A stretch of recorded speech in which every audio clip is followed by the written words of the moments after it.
Durablement Vôtre, l'entretien quotidien avec des femmes et des hommes de Lorraine et d'ailleurs, engagés dans une démarche de développement durable dans la sphère écologique, économique ou sociale. Lorsque parfois leur action se situe à l'intersection des trois sphères, elle ou il nous ouvre alors la voie d'un autre monde possible, vivant, viable et vivable. Durablement Vôtre, en partenariat avec les radios associatives de Lorraine.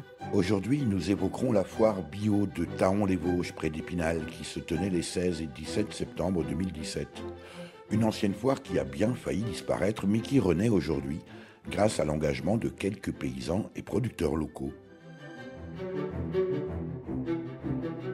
Éric Mutschler, Durablement Vôtre.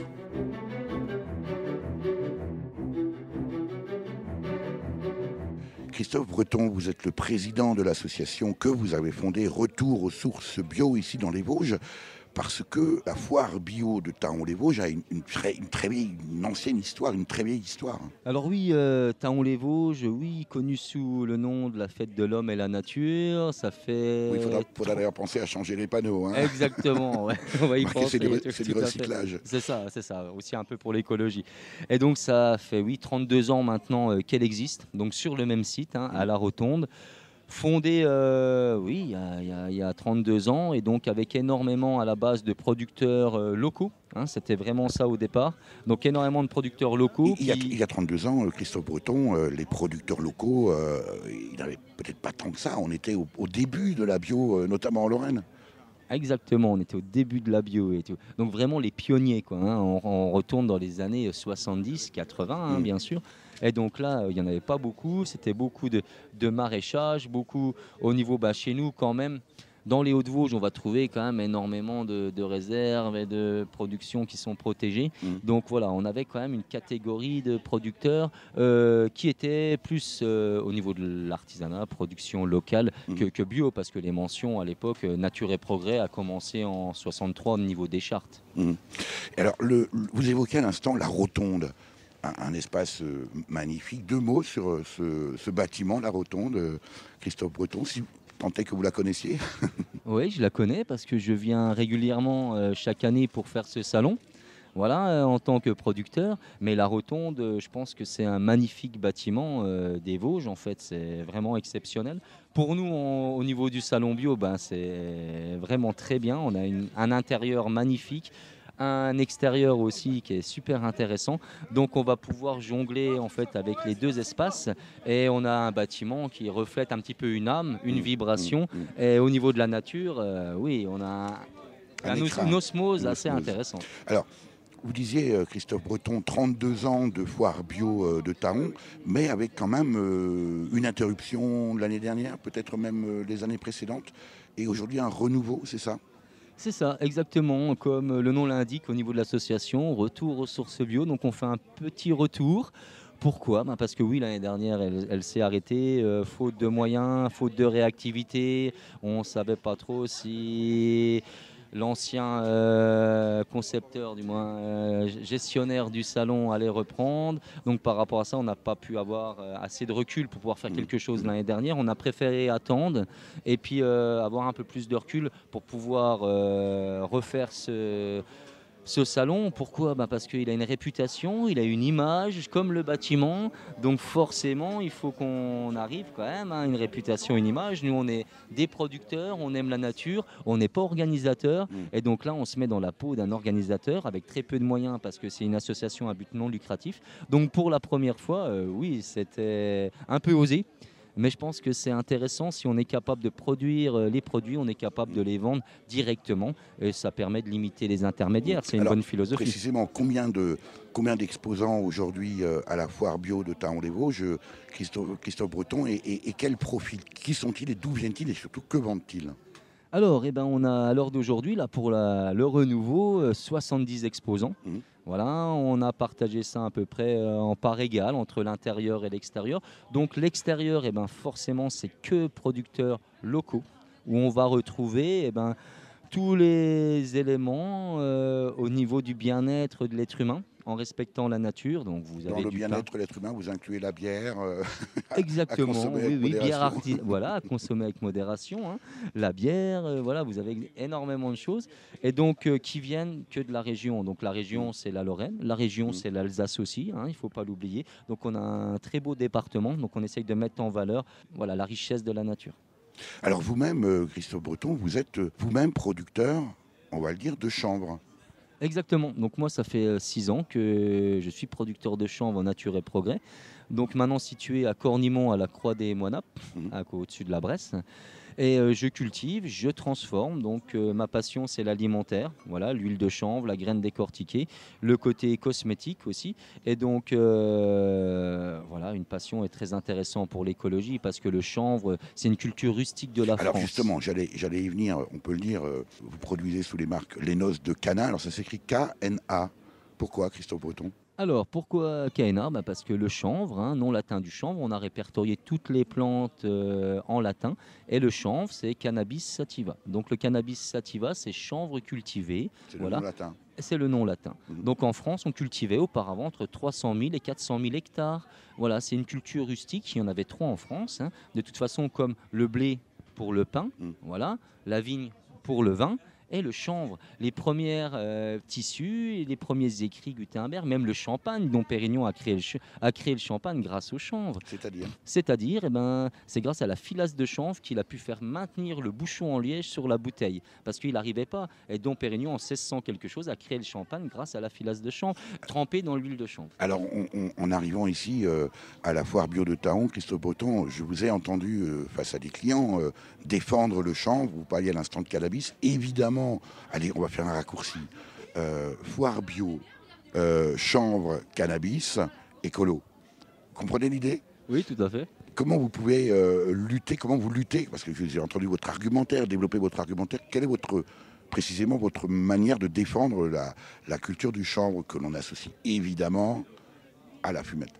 Alors, comment je vais la défendre? C'est simple. C'est grâce à elle que l'être humain a pu se développer. Voilà, au niveau du passé. Je veux dire, on a énormément de culture en France, hein. Les chenevières, c'est là où on travaillait le chanvre. La Canebière à Marseille, c'est là où on déposait le chanvre. Mm. C'était une institution, le chanvre. On pouvait payer ses impôts avec du chanvre. Charlemagne a fait des ordonnances sur le chanvre. Napoléon a perdu la guerre avec la Russie grâce ou à cause du chanvre. Voilà. C'est-à-dire, expliquez. C'est-à-dire parce que la France contre l'Angleterre. L'Angleterre est une île, hein, donc une flotte de bateaux. Si on veut des bateaux, le seul cordage et les voileries, c'était en chanvre. C'est la seule matière végétale naturelle qui résiste à l'eau de mer. Donc Napoléon, son idée, c'était d'arrêter en fait l'importation de tissus et de cordages de chanvre de la Russie jusqu'à l'Angleterre. Voilà, tout simplement. S'il arrivait à interdire et à arrêter en fait l'alimentation de l'Angleterre au niveau du cordage, il arrêtait en fait sa flotte navale et une île, voilà. Donc la Russie. Et alors cette bascule, cet abandon de la culture du chanvre en France date de quelle période, Christophe Breton? Exactement, au niveau de l'ère du craquage du pétrole. Voilà, quand on a découvert la matière synthétique et on a craqué le pétrole. 1923, Dupont de Nemours a créé en fait la fibre synthétique. Il a commencé à diaboliser le chanvre. Voilà. Donc tout simplement, il a commencé à interdire les bateaux à s'amarrer sur les ports au niveau des États-Unis. Mais tout le monde était en chanvre et en cordage de chanvre, voilerie.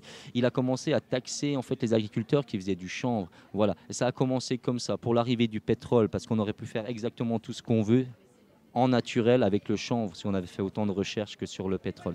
Voilà. C'est un sujet, je pense, Christophe Breton, qu'on recreusera avec vous à l'occasion. La question que se posent beaucoup les gens, le rapport entre le chanvre et le cannabis. Parce qu'évidemment, l'image nuit. Alors, bien sûr, mais ce qui est bien, c'est que tout le monde le connaît. Voilà, déjà, donc ça, c'est déjà pas mal. Peut-être, mais l'image n'est pas forcément flatteuse. Mais en tout l'image, cas, voilà. pour le grand public. Donc, oui, parce qu'on mélange tout. On croit que c'est interdit alors que c'est pas interdit. On mélange ça avec un stupéfiant alors que ça n'a rien à voir avec un stupéfiant. Hein. Entre ce qui est créé dans un laboratoire et ce que la création nous a donné, c'est totalement différent. Donc oui, à cause du nom et des médias, beaucoup, hein, parce que, excusez-moi, mais franchement, on a diabolisé en fait le chanvre, alors qu'on faisait tout auparavant, même nos écrivains, Rabelais et compagnie, ils en ont dit que du bien. Et vous-même, vous êtes habillé entièrement en chanvre, et j'ai entendu tout à l'heure. Exactement. entièrement en chanvre, oui, parce que c'est la meilleure matière. Et en plus, nos ancêtres, ils mettaient des tissus de chanvre autour de la taille pour faire les durs travaux du labeur. Pourquoi? Ah, ben, peut-être ils le savaient ou pas, mais ils n'avaient pas de problème de dos. Il y a des scientifiques espagnols là, qui ont fait des recherches sur le tissu de chanvre, et c'est à la microélectricité est identique à celle de l'être humain. Donc je veux dire, nos ancêtres, ils étaient connectés. On a des choses à apprendre d'eux. Un partenariat spécifique avec l'Afrique de l'Ouest, avec votre association, Christophe Breton, dont vous êtes le président, Retour aux sources bio. Oui, parce que le retour aux sources bio, en fait, forcément, si on parle de retour, on va en Afrique, on ne peut pas que être bio ici, quoi. Je veux dire, il faut continuer la démarche. On a une consommation ici de nos produits qui viennent énormément de l'étranger, et surtout des pays africains ou d'Amérique du Sud. Et donc là-bas aussi, il faut revenir à des cultures bio pour respecter aussi la nature, parce qu'il faut qu'il y ait un équilibre dans ce monde-là. On peut pas... Et là, vous avez un exposant qui vient précisément représenter ce partenariat avec l'Afrique du Sud, Christophe Breton. Oui, exactement. Donc Aka Kwame, en fait, est un sculpteur reconnu qui a gagné des grands prix ici en France. Donc il représente vraiment les traditions africaines au niveau de leur art. Et on a quelque chose de totalement traditionnel. Et il vient un petit peu montrer que en Afrique aussi, on a une valeur des traditions qu'on pourrait remettre à l'heure actuelle. On va aller le voir. Merci Christophe Breton. On va continuer cette visite de la foire bio de Thaon-les-Vosges. En vous remerciant.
Durablement vôtre, Éric Buchler. À Kakouné, vous êtes sculpteur sur bois, vous êtes ivoirien, vous nous arrivez de Côte d'Ivoire et Christophe Breton nous a expliqué ce partenariat que engage la foire et l'association, surtout Retour aux sources bio, avec l'Afrique de l'Ouest. J'aimerais que vous nous expliquiez ce que l'on voit ici sur votre stand et qui sont des créations de vos mains. Oui, je vous remercie. Je m'appelle Koumé Aka, je suis sculpteur sur bois. Ouais, les créations qui sont sur le stand, c'est mes chaises que j'ai fait. Mes chaises que j'ai fait en bois de chêne ici, dans les Vosges. J'ai un copain qui s'appelle Didier Desmonges, avec qui j'ai travaillé un peu le bois. Et ces diplomates, c'est les sculptures que j'ai fait, imitation Koumé Aka, des diplomates, en personnages des hippopotames et des rhinocéros. Qui sont magnifiques. Ouais. Vous êtes installé ici en France ou vous nous arrivez tout droit de Côte d'Ivoire à Kakouné? Non, je suis installé en France. Je suis marié avec une Vosgienne depuis 2003. Oui, donc c'est avec elle que je vis dans les Vosges. D'accord. Et quelle différence entre les Vosges et la Côte d'Ivoire? J'imagine qu'il y en a beaucoup. Qu'est-ce qui vous frappe le plus? Oui, c'est le froid ici. L'hiver, je souffre beaucoup ici parce que je ne souhaite pas trop le froid. Ouais. Quels sont les projets de partenariat entre l'association Retour aux sources bio et peut-être votre pays en particulier? Ouais, pour moi, c'est pour initier les jeunes gens dans la sculpture, pour que d'autres personnes qui ne sont pas là à l'école comme moi puissent en bénéficier des métiers. Voilà, c'est pour ça que j'envisage de pouvoir faire ce projet avec Christophe. Aider d'autres personnes là-bas en Afrique. Quel accueil vous réserve ici les visiteurs de la foire bio de Taon-les-Vosges? Oui, c'est un jour exceptionnel pour moi parce qu'il y a eu pas mal de personnes qui sont passées au stand, qui m'ont dit que c'était beau ce que vous faites. Ça m'a fait drôlement plaisir. Très bien. Écoutez, on souhaite en tout cas que ce partenariat se développe avec vous à Kakouné et l'association Retour aux sources bio. Merci et peut-être à l'année prochaine. Merci à vous aussi. Bonne continuation. Durablement vôtre, Éric Mutschler. Régis Claude, vous êtes le gérant du moulin de Chlou. C'est bien ça? Oui, c'est ça. La prononciation est correcte. Vous êtes à quel endroit? En fait, on se trouve dans un petit village, Veniercourt, qui se situe entre Dompère et Vittel. Dans les Vosges. Dans les Vosges, oui. Alors, sur votre stand, Régis Claude, vous avez des grands paquets. Ce sont des paquets de combien, ça? C'est des paquets de 10 kilos au moins? 5 kilos? En kilos, oui, en kilos, 5 kilos. 5 kilos. Ce sont des paquets qu'on ne trouve pas habituellement dans les magasins, même bio. Ça veut dire que vous êtes meunier et que vous fabriquez de la farine à partir des céréales et après, c'est vendu à qui? Dans ces petits conditionnements, c'est vendu dans les magasins spécialisés. On a un magasin de vente au Moulin, où on vend en particulier, qui est ouvert du lundi au vendredi. Voilà, ça c'est fait. 8h10, 9h. Sinon, c'est distribué dans des magasins bio, dans les différentes villes de la région. Vosges, Meurthe-et-Moselle. Qu'est-ce qu'on trouve comme farine ici, sur votre stand, Régis Claude? Alors, en grande partie, c'est de la farine de blé. Donc, on va faire 4 types de farines différentes avec le même blé. Pardon. Donc, on fait une farine blanche type 65, on moud au cylindre. Donc on fait une farine blanche pour tout ce qui est pâtisserie. Ça, on connaît ça sur les paquets de farine, en tout cas ceux qui l'utilisent pour faire des pâtisseries par exemple. Ensuite, les autres farines sont écrasées à la meule de pierre. Donc ça fait des farines un petit peu plus grises, mais par contre qui sont meilleures en qualité nutritionnelle, qui contiennent une partie du germe du blé, des sons. Donc on va de T80 à T150. Donc la 80, c'est la plus blanche qu'on peut produire avec la meule. Donc elle peut servir aussi pour la pâtisserie, mais c'est un peu plus spécifique par rapport à la blanche. Et ensuite, les 110 et 150, c'est plus pour la panification. Très bien. D'où proviennent les céréales que vous transformez ensuite en farine? Alors les céréales, on les achète aux producteurs de bio, bien sûr, de la région, Lorraine. Donc Vosges, Meurthe-et-Moselle. Que représente aujourd'hui le moulin de Chlou? On va parler économie, là, pour le coup, Régis Claude, en chiffre d'affaires. Je ne sais pas si vous pouvez le dire, en nombre de collaborateurs. On est 5 personnes, en fait, à travailler au moulin. Le chiffre d'affaires, je ne le connais pas exactement. On a 2 activités, en fait. On fait une partie farine, entre guillemets, conventionnelle, non bio, et la partie bio. On va dire que le bio représente environ 30% de notre chiffre d'affaires aujourd'hui.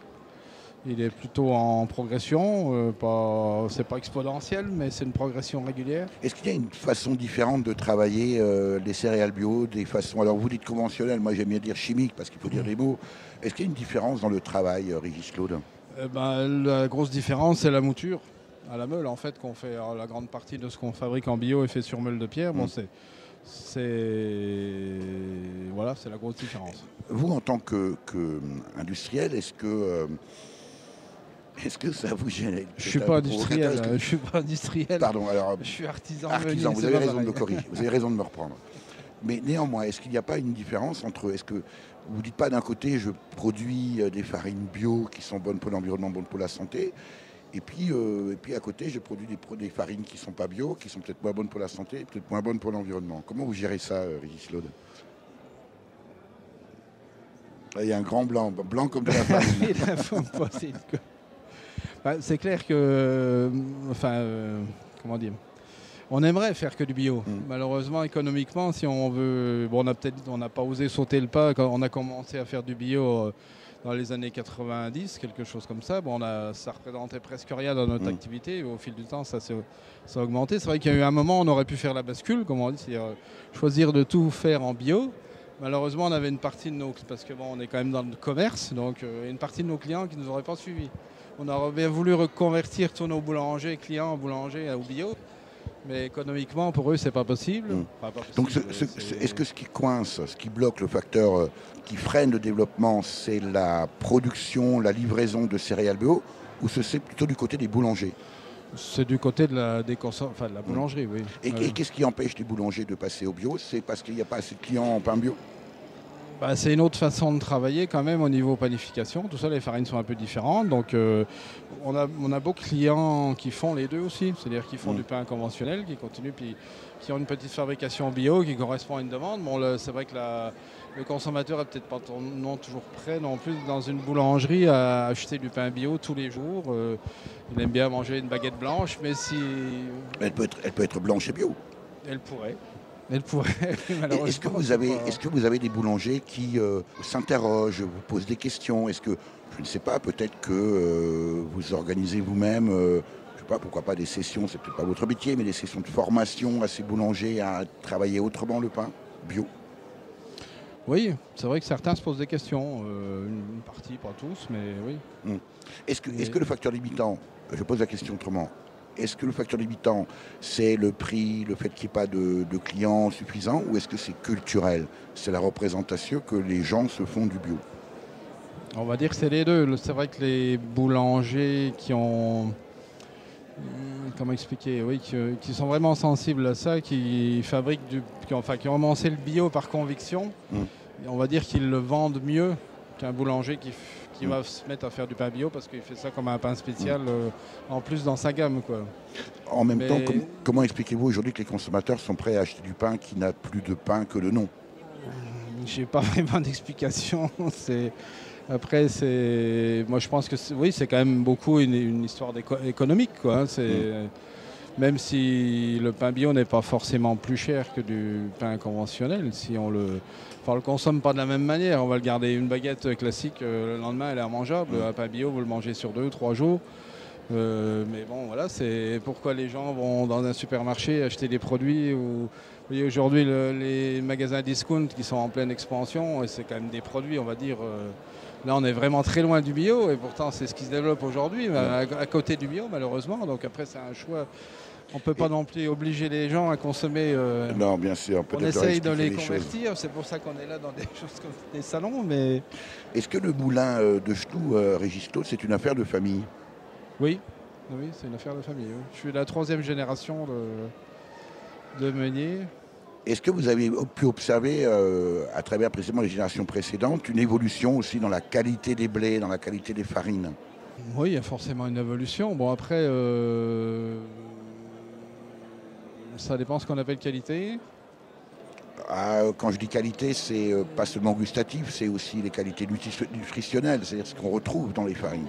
Au nutritionnel, ça se retrouve. Non, les blés n'ont pas trop évolué. Après, je pense qu'on a plus de qualité au niveau de la conservation, au niveau où on a progressé. Bon, on utilise pratiquement plus d'insecticides, même en non conventionnel. Donc tout ça, ça va quand même dans le bon sens, quoi. Mais avec une conservation, avec des ventilations, refroidissement, des choses comme ça. Merci Régis Claudin. Mignonne, quand la lune éclaire la plaine, au bruit mélodieux, lorsque l'étoile du mystère revient, sourire aux amoureux. As-tu parfois sur la colline, parmi les souffles caressants, entendu la chanson divine que chantent les blés frémissants?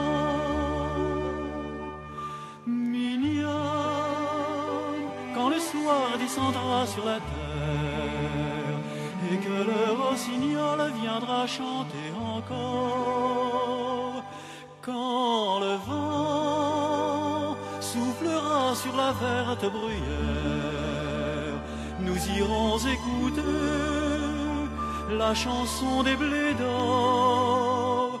Nous irons écouter la chanson des blés d'or.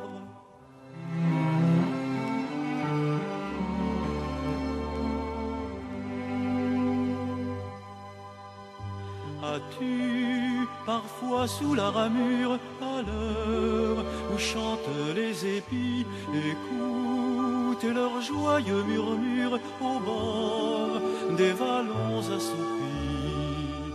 Connais-tu cette voix profonde qui revient au déclin du jour, chantée parmi la moisson blonde des refrains palpitants d'amour? Mignonne, quand le soir descendra sur la terre et que le rossignol viendra chanter encore, quand le vent soufflera sur la verte bruyère, nous irons écouter la chanson des blés d'or. Nous irons écouter la chanson des blés d'or.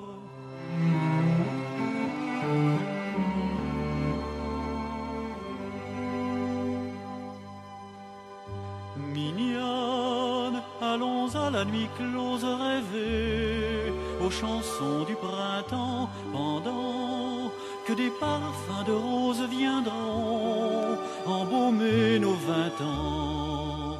Aimons sous les rameaux superbes, car la nature aura toujours du soleil pour dorer les gerbes et des roses pour nos amours.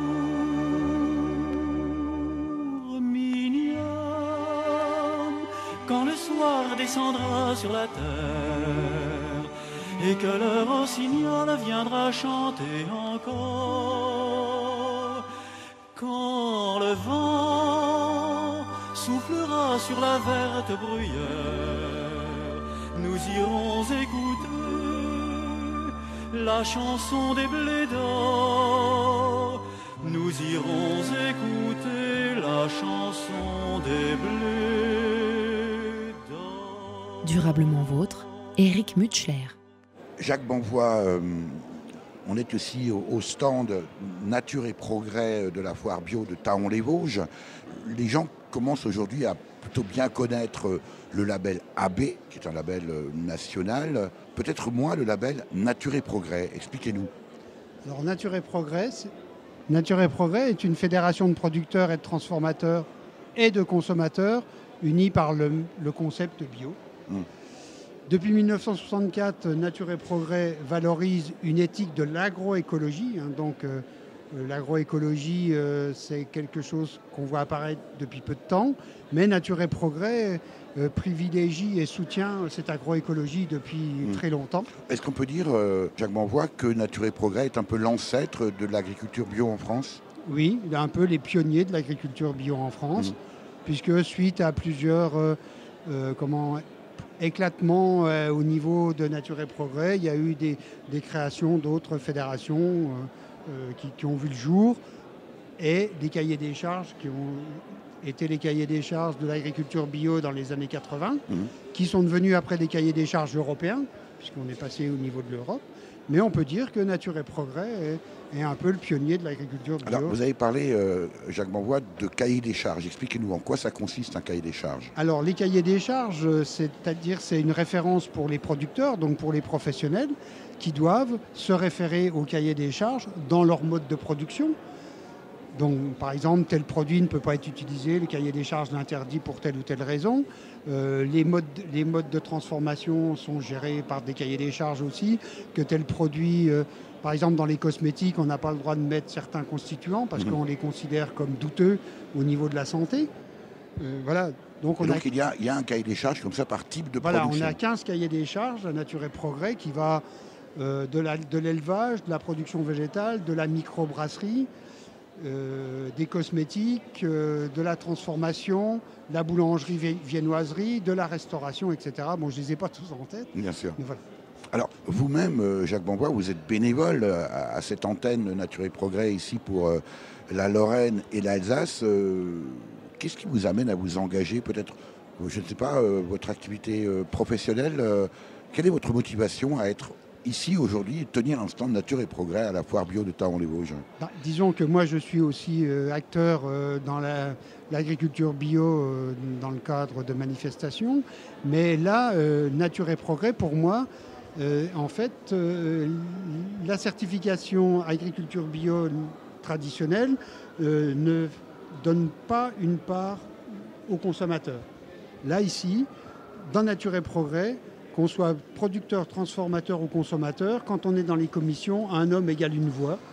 Et donc, nous, ça nous permet aussi, quelquefois, au niveau des producteurs, en tant que consommateur, dire, ben voilà, nous, on aimerait bien faire ci, faire ça. Et le producteur, il peut nous dire, bah, écoute, désolé, mais on ne peut pas le faire. Et ça permet quand même un lien très proche. Et ça évite la coupure entre le consommateur et le producteur. C'est un peu la marque de fabrique de Nature et Progrès que d'avoir associé précisément producteurs et consommateurs. Oui, c'était le but. C'était le but premier. Alors aujourd'hui, je disais tout à l'heure, on connaît surtout les labels AB qui ont permis une identification des produits bio pour le public pas forcément averti. On aurait pu imaginer, Jacques Bonvoy, que après tout, les labels Nature et Progrès, par exemple, disparaissent derrière les labels nationaux. Ben non, parce que c'est une force, c'est une volonté de personne. Donc on a tout fait depuis 1964 pour rester, même si quelquefois on aurait pu disparaître, comme vous le dites. Mais comme les consommateurs, et on voit que de plus en plus, on a une reconnaissance des consommateurs. Et en plus, au niveau sur l'IFOAM, donc c'est l'Institut mondial de l'organisation de l'agriculture bio, on est reconnu. Nos cahiers des charges sont reconnus au niveau de l'IFOAM. Alors qu'au niveau des labels européens, on n'a pas le droit d'utiliser le mot bio. Alors précisément, puisque vous parlez des labels européens, Jacques Bonvoy, est-ce qu'on sait aujourd'hui qu'il y a une évolution, une tentative d'évolution des labels européens qui vident d'une certaine manière la substance des labels bio? Il y a un énorme risque là finalement. Ce qui a mis des années à s'implanter pour que les producteurs et surtout les consommateurs aient une certaine confiance dans les labels, ça risque d'exploser et de s'effondrer complètement avec la législation européenne. Oui, parce qu'en fait, je pense que l'agriculture bio, comme on la connaît maintenant au niveau européen, c'est une agriculture qui doit rentrer aussi dans l'Organisation mondiale du commerce, donc qui doit être une agriculture accessible à tous, même si on baisse la qualité. Mais voilà, donc on est bien parti aussi pour les problèmes. On est bien parti aussi pour le bio-intensif. Voilà, donc le bio-intensif, même faire du bio en hors-sol. Au niveau, par exemple, de la Hollande, il me semble que dans les cahiers des charges européens, il y a des personnes qui aimeraient bien qu'on puisse cultiver des légumes hors-sol. Donc nous, la liaison avec le sol, à Nature et Progrès, c'est indispensable, que ce soit pour la culture comme pour l'élevage. Alors, est-ce que ça veut dire, Jacques Bonvoy, qu'aujourd'hui, quand on est consommateur bio, finalement, il faut être très éclairé, il faut être très attentif, c'est-à-dire qu'il ne faut pas simplement acheter un produit sur lequel on va avoir le label AB, mais en plus, il faut regarder les espèces de sous-labels, par exemple Nature et Progrès, et on peut aller plus loin, vérifier aussi qui certifie l'octroi de ce label. Ça devient très compliqué, non? Ah ben, je suis sûr, ça devient très compliqué. Et à mon avis, cette complication, ça permet de semer le doute, etc. Et je pense que pour certains consommateurs, à mon avis, c'est un gros problème. Qu'est-ce qu'il faudrait faire pour précisément amener encore plus de consommateurs? Une question qu'on a beaucoup posée sur les stands ici à la foire bio de Thaon, Jacques Bonvoy, qu'est-ce qu'il faudrait pour amener plus de gens à la bio, peut-être même que la bio devienne conventionnelle, puisque pour l'instant c'est la chimie qui est conventionnelle. Est-ce que les bio n'ont pas un peu cette tendance naturelle, pour le coup, à rester dans la niche, à rester un peu à part? Est-ce qu'il y a une vraie volonté de changer complètement les pratiques agricoles? Moi, vu ce que je connais en tant que consommateur, je pense qu'on a encore beaucoup de travail à faire. Qu'est-ce qui manque? Qu'est-ce qui manque pour que ça prenne? Peut-être un soutien plus important, ou peut-être une prise de conscience plus importante vis-à-vis de la dangerosité des produits qui sont utilisés en agriculture conventionnelle. Précisément, est-ce que vous avez le sentiment aujourd'hui, Jacques Bonvoy, que les choses évoluent? Est-ce que les gens sont un peu plus sensibilisés? Je pense que si je suis encore là, c'est parce que ça évolue. Alors, sur votre stand, ici à la foire bio de Taon-les-Vosges, Jacques Banvois, il y a énormément de livres. C'est aussi une activité de l'association Nature et Progrès. Voilà, donc c'est une activité qui nous permet aussi de communiquer plus largement sur... donc on a nos revues, la revue Nature et Progrès, mais on a aussi des livres qui permettent à des jardiniers amateurs, des personnes qui achètent des produits bio mais qui aimeraient bien avoir des recettes de cuisine ou autres, etc. Voilà, donc c'est principalement axé sur donc, le côté Nature et Progrès, donc le but de notre association, ce qu'on y fait, mais aussi de dire, ben voilà, dans votre activité de loisirs, etc., bon, on n'est pas dans des techniques agricoles spécifiques. On est simplement... Sur du jardinage davantage. Voilà, on est sur les besoins des consommateurs, voilà, de manière à pouvoir leur dire, ben voilà, il y a ça et ça. Oui, parce que ça va depuis plantes compagnes au potager bio, Voilà. ça c'est toutes les plantes qu'il faut semer et cultiver ensemble. Le plaisir de faire ces plants bio. On a même un livre sur j'aimerais bien élever des poules. Enfin voilà, ça touche à tout ce qui est le petit potager, petit élevage. Si on veut, Jacques Banvois, rejoindre l'association Nature et Progrès, très concrètement, comment on fait? Déjà, on peut aller sur le site national, où il y a toutes les informations. On peut même y avoir accès au cahier des charges, c'est-à-dire qu'on peut même comparer les cahiers des charges de Nature et Progrès aux autres cahiers des charges. C'est transparent. Voilà, c'est transparent. Donc, pour les professionnels, ils contactent la fédération pour avoir un dossier s'ils veulent avoir le label Nature et Progrès. Nous, sur la Lorraine, on a une commission qui va visiter les producteurs pour voir s'ils sont dans les clous au niveau du cahier des charges. Et cette commission, on a des professionnels qui sont dans le même domaine mais qui ne sont pas en concurrence au niveau commercial, s'ils sont dans le même domaine mais qui ne soient pas dans la même région, de manière à ce qu'il n'y ait pas de problème de concurrence au niveau professionnel. Et les consommateurs sont invités à participer aussi à ce genre de... Et est-ce qu'ils participent? Ah oui, on est souvent... on est presque en parité, quoi. Il y a souvent, dans les commissions, il y a autant de consommateurs que de producteurs.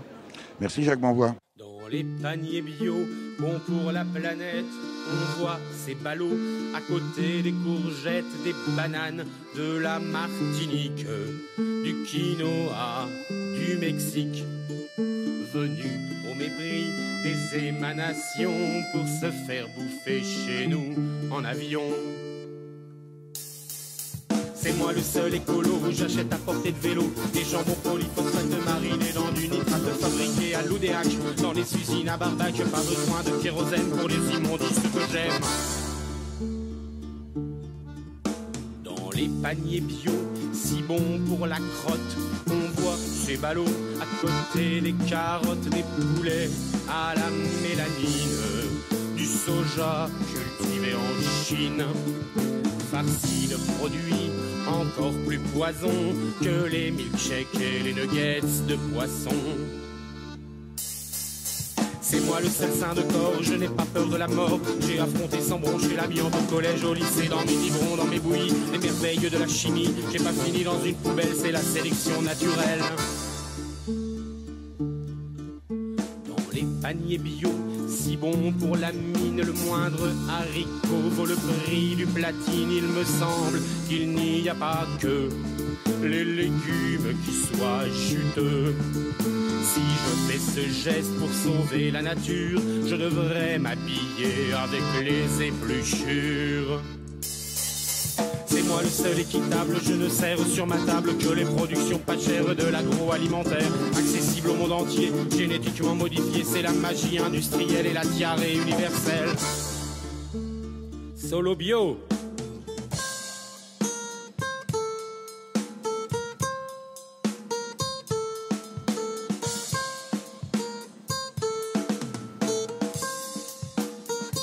Solo végétarien.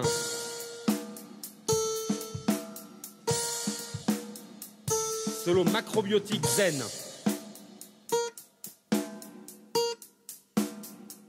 Phase terminale.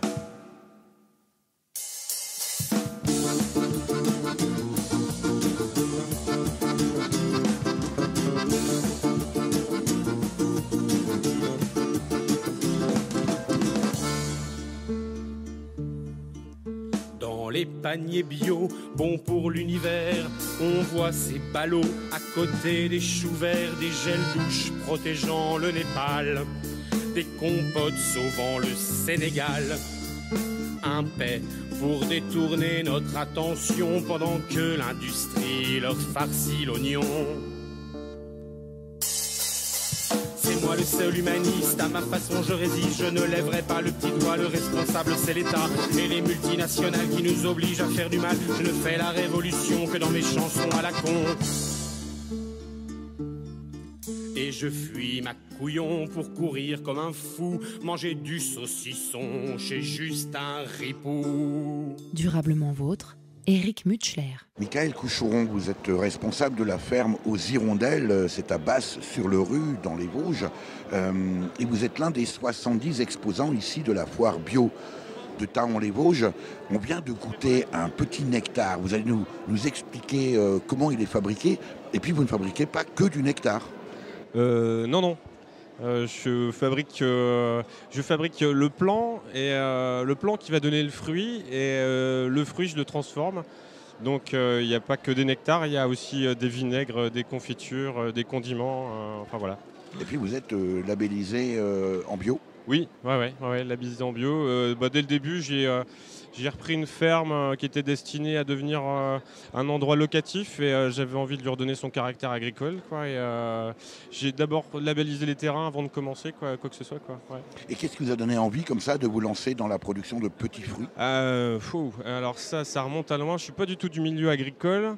Par contre, mon père est assez connu, Joël Coucheron, il est photographe. Il a pris en photo les anciens, les Vosgiens qui travaillaient dans le massif et j'étais baigné dans l'univers agricole comme ça par son regard à lui et voilà, c'était comme une évidence quoi. Ouais. En même temps, ça ne s'improvise pas de devenir paysan à la ferme aux Hirondelles, Michael Coucheron. Ouais, non. C'est des fois des moments de galère, hein. On cherche, on cherche. Après, on le sait ou pas si on est attiré par la terre ou pas, quoi. Et pour moi, c'était une évidence, ouais. Parce que vous étiez destiné au départ à un autre métier, une autre formation ? Je suis commencé par la photo, ouais. Commencé par comme la par photo. Hasard. Ouais. Ouais, j'avais un bel exemple là. Et avec le côté terrien aussi, c'est ancré dans la famille. Donc en réalité, vous êtes rentré dans la vie des photos. Vous êtes devenu un personnage vivant des photos de votre papa. Exactement, ouais, c'est ça. Ouais, je suis rentré dedans, dans le cadre. Ouais. Qui sont vos clients aujourd'hui, Michael Coucheron ? Alors du coup, c'est quand même une entreprise assez jeune. On reste vraiment local. Du coup, les gens viennent directement à la ferme ou sur des petits marchés de producteurs locaux, quoi. Ouais. Beaucoup de monde là, encore à l'instant, sur votre stand. Ouais, ça a l'air de marcher, ça fait plaisir. Ouais. Alors, on va pas faire de sexisme, mais beaucoup de femmes. Est-ce que là, à l'instant, est-ce que ce sont des produits plus féminins ? Ouais, je pense. Ouais, j'ai l'impression. Ouais. Ben là, on touche le féminin à l'enfance aussi. Hein. Pourquoi les petits fruits ? C'est des souvenirs d'aller à la maraude aux petits fruits, aller glaner des fruits là où c'était interdit. Donc il y a le côté là, les couleurs aussi. On est sur des tons qui inspirent ça à l'enfance. Et puis il faut dire quand même, parce que pour les avoir goûtés, c'est que vos produits sont absolument divins. Est-ce que là aussi, la question que j'ai posée tout à l'heure à Christophe Breton, le président de l'association à l'origine ici de la foire bio de Thaon-les-Vosges, Michael Coucheron, est-ce qu'il y a une évolution dans la clientèle ? Est-ce qu'il y a des gens qui viennent aujourd'hui qui ne seraient peut-être pas venus il y a 10 ans ? J'ai pas assez de recul pour répondre à la question là. Après, je sens que le produit que je propose rentre dans un élan, dans un mouvement là. Ouais, un mouvement qui est de plus en plus suivi. Mais j'ai pas assez de recul pour répondre à la question, quoi. Ouais. Qu'est-ce qu'il faudrait pour que ça se développe encore davantage, pour que ça sorte un peu de cette niche dans laquelle pour l'instant, on est encore un peu confiné, le bio. Ça, on sait bien que ça se développe, mais malgré tout, le prix, les questionnements. Ouais, difficile. Les gens comprennent. Il faudrait se donner le temps de se rencontrer, de se découvrir, quoi, de voir à côté de chez soi qui produit quoi, qui est dans le monde agricole, quel acteur on a à côté de chez soi. C'est ça, se donner du temps pour penser à ça. Ouais. ça pourrait être important. On pourrait faire des belles rencontres tout près de chez soi, quoi. Ouais. Comment ça se développe aujourd'hui, votre activité de la ferme aux Hirondelles, Michael Couchouron? Ça se développe bien. J'étais double actif, je me suis lancé. À un moment, il fallait faire le virage, quoi. Vous avez quel âge? J'ai 42 ans. Vous inviteriez aujourd'hui des jeunes à s'installer comme vous dans les métiers de la terre? Ah, carrément. Ah ouais. Non, mais je les encourage, bien sûr. Ouais. Pourtant, le monde agricole est en crise. Ouais, après, historiquement, je viens du massif vosgien. C'est une barrière à la culture intensive, à l'industrialisation de l'agriculture. Barrière naturelle. Voilà, c'est une barrière naturelle. Du coup, ça fait partie du territoire. Je vois des jeunes couples qui s'installent, qui construisent leur maison. Ils ont intégré un poulailler, un coin jardin, voilà quoi. Et je pense que le massif, il est fait pour ça, pour développer des microcultures comme ça, que ce soit de l'apiculture, du maraîchage, des fruits, enfin voilà quoi. Ouais. Merci Michael Couchouron. Mais de rien, merci à vous. Durablement vôtre, Éric Mutschler. Christophe Breton, lorsqu'on est comme vous, comme ça, président de l'association Retour aux sources bio, et pas seulement président, c'est pas un métier, c'est un travail bénévole. Vous êtes également producteur de chanvre et transformateur de produits issus du chanvre dans votre exploitation qui s'appelle les Noces de Cana, on l'a dit. Organiser une telle manifestation, plus de 70 exposants sur un week-end, plutôt coup de cœur ou plutôt coup de gueule? Eh ben plutôt coup de cœur. Ouais, je suis vraiment content. Pourquoi? On a réuni beaucoup d'exposants qui ont la même philosophie que nous. Donc on rassemble un petit peu les valeurs de la nature. On retrouve une clientèle qui est contente, avisée et très intéressée. Donc oui, c'est très bien. En plus, regardez le temps. Bon, c'est formidable. Le temps, voilà, le temps est avec nous. On est très heureux. Donc non, c'est très très bien. Moi, je suis vraiment content. Il y a une très belle osmose. C'est ce qu'on voulait, redonner une âme, redonner vraiment quelque chose qui a l'image de la nature. Je sais qu'à l'heure actuelle, c'est un peu compliqué, mais on a essayé de donner. C'est une première version. Et ce qui en ressort, oui, c'est qu'on a bien travaillé et à quelque part qu'on est capable de représenter nos produits et de les vendre directement. Ça veut dire que la foire bio de Thaon-les-Vosges, on la retrouve l'année prochaine, Christophe Breton? Oui, on va le retrouver l'année prochaine, ça c'est sûr. C'était une belle expérience, une première tentative pour nous. Donc on va essayer de s'améliorer. C'est dans les erreurs qu'on avance, bien sûr. La perfection, pour l'instant, on ne l'a pas atteint. Précisément, qu'est-ce qu'il y aurait à améliorer, Christophe Breton? Alors, qu'est-ce qu'il y aurait à améliorer? Par exemple, l'animation. Voilà, un peu plus d'animation. On avait un budget un peu serré, donc un peu plus d'animation. Et puis après, un peu plus de communication. Voilà, entre nous. Je pense qu'on est tous chacun dans son petit coin.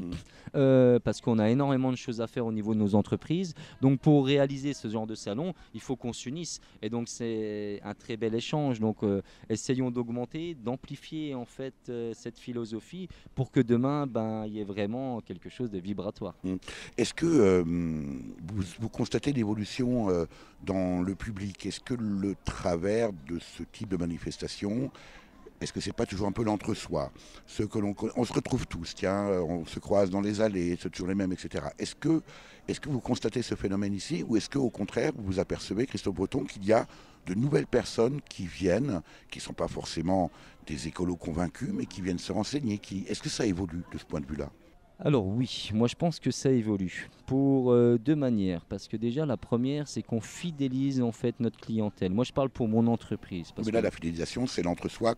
Exactement. L'entre-soi. Donc ça c'est très bien. C'est déjà bien. Et après, ça permet d'avoir aussi une publicité autour de ces personnes fidélisées. Et après, sur certains produits comme moi le chanvre, on était dans le creux de la vague, mais maintenant le chanvre revient, que ce soit l'isolation, que ce soit au niveau énergétique, que ce soit au niveau alimentation, sur plein de choses. Donc je veux dire, au départ, moi j'ai eu du mal de faire comprendre aux gens que le chanvre, c'est très important au niveau de l'écologie et de l'être humain. C'est pour ça que le nom, les Noces de Cana.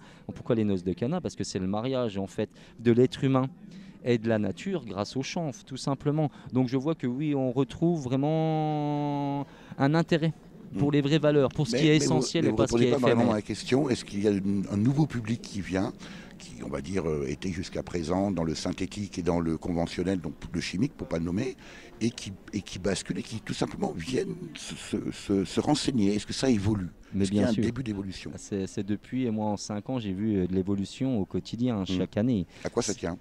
Ça tient à la qualité des produits et l'échange qu'on a avec les êtres humains. Voilà, on est des êtres humains, on échange et donc une partie de nos vibrations, notre énergie se retrouve dans les produits. Voilà, donc ils ont une compréhension et de vraies valeurs. Voilà, et donc c'est ce que j'ai dit, ils aiment vraiment ce qui est essentiel et nous on n'est pas éphémères. Voilà. Est-ce que ça veut dire, Christophe Breton, que les foires bio comme celle de Taon ici, ce sont des niches ou est-ce que ça a vocation au contraire à supplanter, pourquoi pas, les supermarchés à terme Est-ce qu'on va véritablement changer de monde ? Alors oui, un autre monde est possible maintenant, j'espère. Après, je pense que ces salons-là sont très bien à l'heure actuelle pour refaire redécouvrir nos produits, notre passion, notre travail. Ça, c'est intéressant. Voilà. Mais je pense dans un futur proche, la vente directe est encore beaucoup plus intéressante. Voilà, surtout dans nos régions où vous pouvez aller faire vos courses et en plus vous distraire et vous reposer. Est-ce que c'est la vocation des paysans même bio que de faire de la vente et de la promotion? Est-ce qu'il n'y a pas là un blocage culturel? Alors la vente, c'est un peu compliqué, ça c'est clair. Voilà, donc on s'y met parce qu'on est énormément conscient. Donc surtout au niveau agricole, hein, bien sûr, surtout avec ce qui se passe à l'heure actuelle. Donc on est vraiment conscient. Après, il faut qu'on s'unisse et qu'on essaye de très bien s'organiser. Voilà, c'est le temps, ça, c'est tout. On souhaite de vous retrouver l'année prochaine, Christophe Breton. Merci bien. Pour en savoir plus sur la foire bio de Taon-les-Vosges et pourquoi pas vous impliquer dès à présent dans la préparation de la 33e édition de 2018, rendez-vous sur www.foirebiotaon.fr. Vous avez pu écouter dans l'ordre Énigme Mazurka par le duo vosgien Moussaka, alias Flavien Di Cintio et Flavien Fisson. La chanson des Blés d'Or, musique de Frédéric Doria sur les paroles de Camille Soubise et Lucien Lemaître, créé en 1882, est devenu un classique de la chanson française, interprété ici par Jacques Lantier. Et enfin Panier Bio par Lucien Loup, sorti en 2009. À la technique et au montage, Véronique Olivier. Vous pouvez réécouter cette émission dès la semaine qui suit la première diffusion sur le site www.durablementvôtre.fr.